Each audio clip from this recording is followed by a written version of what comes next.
Okay, so hello guys, welcome back sa channel natin Lex PH. Okay, so for today's video guys, meron ako sa inyo guys i-share na tutorial no kung paano kayo makapag-install ng smooth version ng Mobile Legends, which is naka 32-bit po siya no. Okay, so bago ang lahat guys, sa mga hindi pa nakapag-subscribe sa channel natin, i-click nyo na po ang subscribe and i-press nyo na rin guys pati yung notification bell. Okay, so para malaman nyo guys kung ano yung bit version ng ginagamit yung app na Mobile Legends, i-download nyo to guys sa Play Store, itong Live Checker.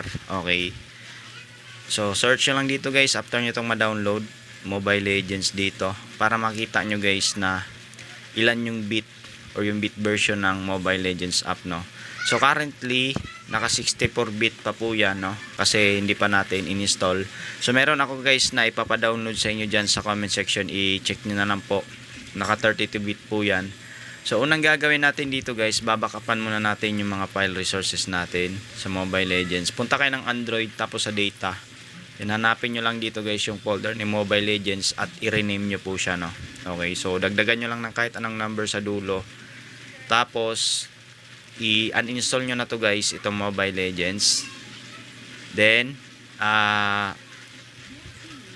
hanapin nyo to ngayon dyan guys sa download folder nyo, itong Mobile Legends. Naka 32-bit po siya. Okay, so ito po, yan. So install natin to. So package installer nyo lang guys. Then after neto guys, wag nyo po munang i-open yung app nyo. Ibabalik lang natin guys yung binakapan natin or yung nirename natin kanina na folder ni Mobile Legends. So press lang natin yung OK dito. Yan. Tapos done. Then balik lang tayo sa device storage, Android data. Then ito. Tanggalin lang natin yung number 4 sa dulo. Then long tap natin to guys. Click nyo po ngayon yung information. So kailangan dito guys mag-appear yung pinaka file size nito, kasi ito na yung buong file natin. Yan. So 7.85 GB. Okay. So bali ito na po siya guys no. Ito. Yan. Ito na po siya. Okay. So check din natin yung app info niya.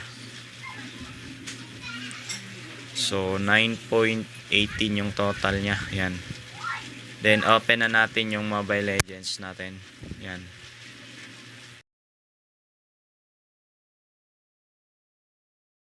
So after nito guys, i-check ulit natin yung bit version niya sa Live Checker. Ayan.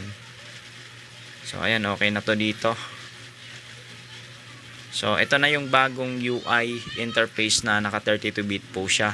So same lang din naman siya guys sa 64-bit yung kanyang UI no. Pero ang pinagkaiba lang nila is yung kanyang bit version no. So search ulit natin dito Mobile Legends. So ayun guys, 'di ba? Naka 32-bit na tayo. So maganda to guys kung low-end device lang yung gamit nyo, na kung halimbawa nakakaramdam kayo ng mga lag or stutter sa 64-bit, pwede nyo gamitin yung 32-bit na version niya no. So nandyan sa comment section guys, i-download nyo na lang po. And ayun lang guys, at sana nakatulong sa itong video na to. Please wag nyo kalimutan bigyan ng like, share at mag-subscribe na rin po kayo no. Okay, so yan lang guys, at maraming salamat po. Peace.